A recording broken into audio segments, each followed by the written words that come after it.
You're not going to believe this. I've been victimized again. Ever since Oprah Winfrey stormed out of our interview over what she claims were wildly racist comments, I've been getting a lot of negative attention. Apparently, I struck a nerve when I accused Oprah of aiding and abetting Meghan Markle in culturally appropriating the crown. Some say I was deliberately stirring the pot when I referred to Meghan as diversity hire Diana, and that I went too far when I suggested the royal couple should have been greeted at the airport by ICE agents and shipped off to a detention facility. I also allegedly launched into an unprovoked personal attack against Oprah's gal pal, Gayle King. But it's my job to question the official story, and for that, polite English society has gone into a tizzy.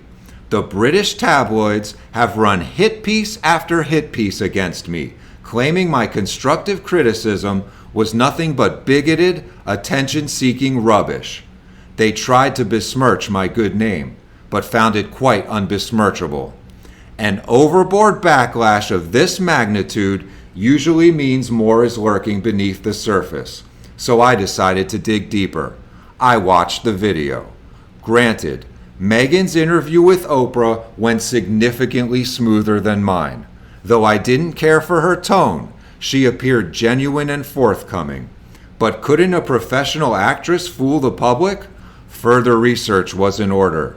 After viewing several episodes of Meghan's TV show, Suits, I've concluded it's unlikely that she's capable of playing the victim or acting convincingly in any capacity. I think she actually believes what she's saying. So what sort of fairy tale is this delusional Duchess spinning? She alleges the monarchy has thrown the royal anchor baby overboard. No security detail, no official title, no respect. So what if the Queen's Guard demanded little Archie pass through a metal detector each time he crawled around the compound? Or that Scotland Yard did a background check on him before he was born? Isn't maintaining security their job? And just why exactly should he get the title of prince? What did he do to earn it?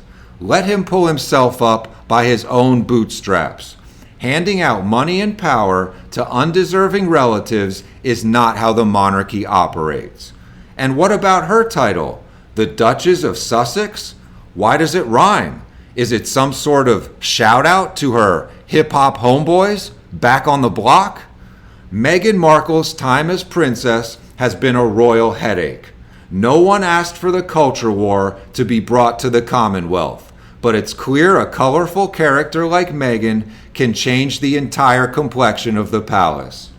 Full disclosure, I met Meghan Markle at a 2008 gala dinner to raise money for Jeffrey Epstein's latest legal defense.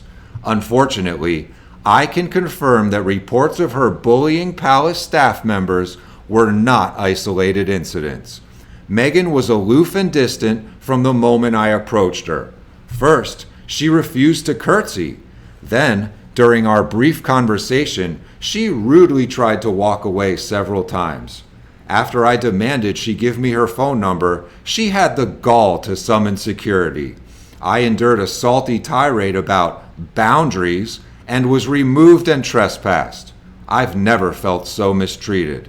Despite her ghetto attitude, I took the high road and remained objective in my reporting. This despite the media's idle gossip that I had once again caused a scene and ruined the event. Poppycock. Back in the States, the royal pile-on continued. In the constant battle for the center of attention, Serena Williams tweeted this heartfelt token of her support. During this difficult time for all women of color, it's important we remember our great pioneers. It was I, Serena Williams, who paved the way for Meghan Markle. In a way, it's my crown, and I'm the princess. Beyoncé had a similar theme to her viral tweet. Them royal haters runnin' from the brown prince. We Trojan horsed they imperial asses. Stay bootylicious, girl. My new album drops next month. And I'm not even going to read Britney Spears' profanity-laced diatribe. Why is she getting involved? She doesn't even know the royal family. These ribbon-wearing hoochies only care about raising awareness for themselves. They're using the princess to boost their own public profiles. Shameful. But if I'm to be objective, there does seem to be some evidence to support Meghan's claims of ethnic hanky-panky behind the scenes. Her palace seamstress claims to have witnessed a 3-month-old baby Archie get racially profiled by the authorities, frisked, and arrested. When a furious Meghan and Harry arrived at the Windsor police station to post bail, they were told their child matched the description of another baby who just robbed Big Ben. Worse still, he was being questioned without legal counsel.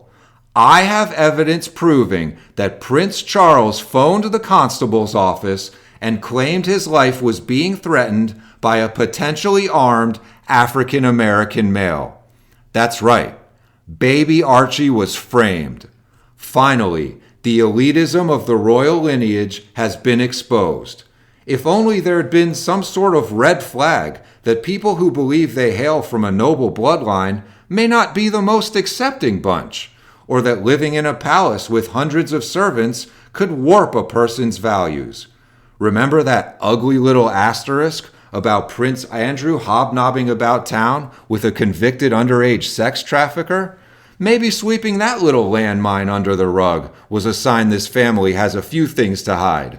At least he didn't colonialize a blood relative like his esteemed ancestry did. With just hours until my deadline, I had gathered enough evidence to blow the lid off this explosive powder keg. But just as I was about to go public with my findings, the Sharon Osbourne incident sucked all the oxygen out of the tea room.